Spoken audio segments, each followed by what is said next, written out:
దేవుని నామం మహిమ కలుగును గాక. మనం ఇవాళ ఆదికాండము 6వ అధ్యాయం నుంచి 8వ అధ్యాయం వరకు ధ్యానం చేసుకుందాము. వాటిలో నోవాహు యొక్క జీవిత చరిత్ర గురించి రాయబడి ఉన్నది. అయితే ఆ యొక్క నోవాహు సుమారు 600 ఏళ్ళ నుంచి 610 క్రీస్తు పూర్వంలో తన యొక్క జీవిత చరిత్ర యథార్థ ఘటన జరిగి ఉన్నదని బైబిల్లో వ్రాయబడి ఉన్నది. తేదీలు కూడా దాంట్లో చెప్పి ఉన్నారనమాట. అయితే ఆదికాండము 6వ అధ్యాయము 5వ వచనంలో నరుల హృదయం యొక్క తలంపులలోని ఊహ అంతయు ఎల్లప్పుడూ కేవలము చెడ్డది, ఎల్లప్పుడూ కేవలము చెడ్డది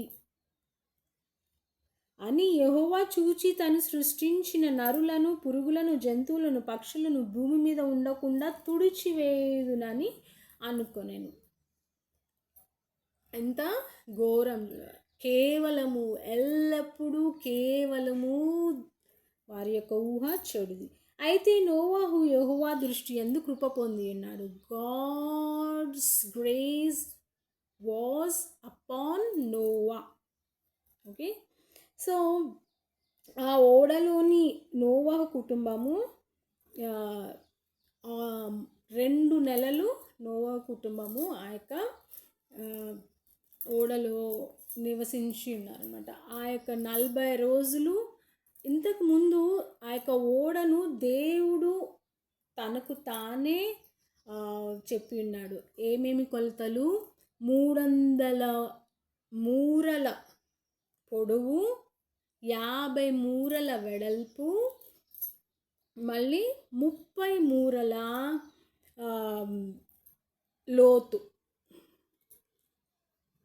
ఇట్లా దేవుడు సూచించున్నారు అనమాట. ఇన్ని మూరలు ఎత్తు, వెడల్పు, లోతుతో ఓడను నిర్మించాలి అని యెహోవా తనకు తాను వచ్చి నోవాహుకు చెప్పి ఉన్నారనమాట. అయితే అలాగనే నోవాహు నిర్మించడం, దాంట్లోకి వెళ్ళిన తర్వాత 40 దినములు నిరంతరాయంగా వర్షం కురవడం, నిరంతరాయంగా వర్షం కురిసిన తర్వాత మొత్తం 2 నెలల దాకా నోవాహు యొక్క కుటుంబము దానిలో ఓడలో ఉండిపోవడము, తర్వాత బయటికి రావడము, ఇదంతా క్రైస్తవులందరికీ తెలిసిన ఉదంతం అన్నమాట. ఆ తర్వాత దేవుడు నోవాకు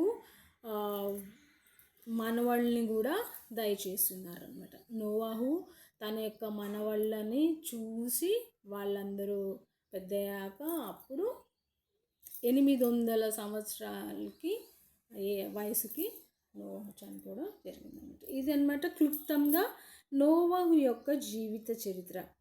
దేవుని నామంకి మహిమ కలుగాక. దేవుడు మనకి చక్కగా ఈ యొక్క ధ్యానము చేసుకుంటకు దేవుడిచ్చిన చక్కటి తరుణంను మనం ఉపయోగించుకొని దేవుని యొక్క వాక్యమును మా యొక్క చుట్టాలందరికీ పంచుటకు, ధ్యానించుటకు దేవుడి చింతన కొరకు దేవుని నామకు మహిమ కలుగుగాక.